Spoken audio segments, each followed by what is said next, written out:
Good evening. The Homeless World Cup has been in Cardiff for almost a week now and has been drawing crowds from right across the city wanting to watch a game of football. Its message is more than a game. But what difference will the competition make to those who are currently sleeping rough in our capital city? Well, our reporter Ellie Pitt is at the tournament right now. Ellie, you've been talking to lots of homeless people today. What do they make of it? Well, Jonathan, I've spoken to around half a dozen homeless people sleeping on the streets of Cardiff city centre, and the majority of them, not all, but the majority of them knew that the Homeless World Cup was taking place. There was mixed feelings, though, when it came to whether it had any benefit or real impact on their lives. One woman did tell me, however, that she had been reached out to and asked to come down, invited to come down here as well.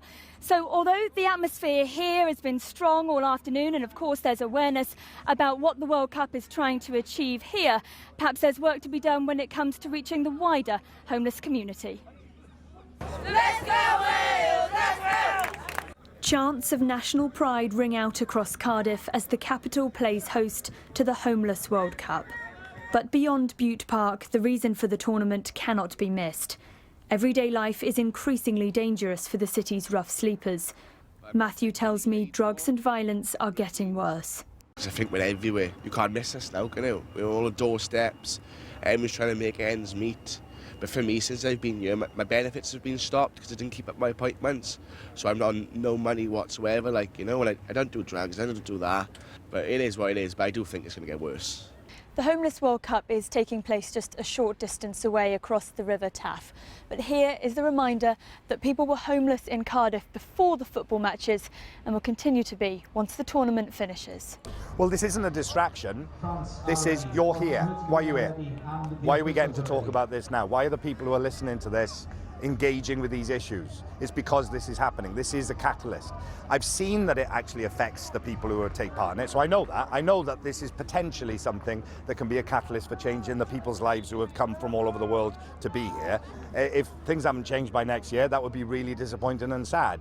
I mean, I can't guarantee anything, but I'm committed to it, which is why I've been part of making this happen, you know.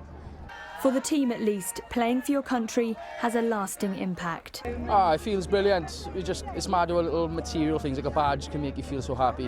It's brilliant. And the atmosphere pitchside is inspiring next year's potential players. I'm hoping to join the next year, innit?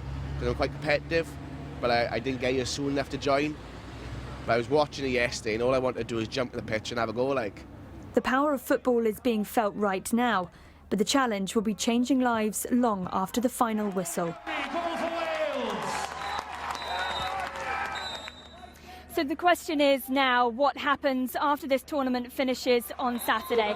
And Michael Sheen told me earlier that there'll be conversations and discussions between councils and local organisations who look after issues around homelessness, and talking about what's been learned from the people taking part and watching the tournament here at the moment. He said he'd be sad and disappointed if the situation in Cardiff and right across Wales is exactly the same in a year as it is today. But he said that he was committed to making sure this event happens so that at least it's being talked about.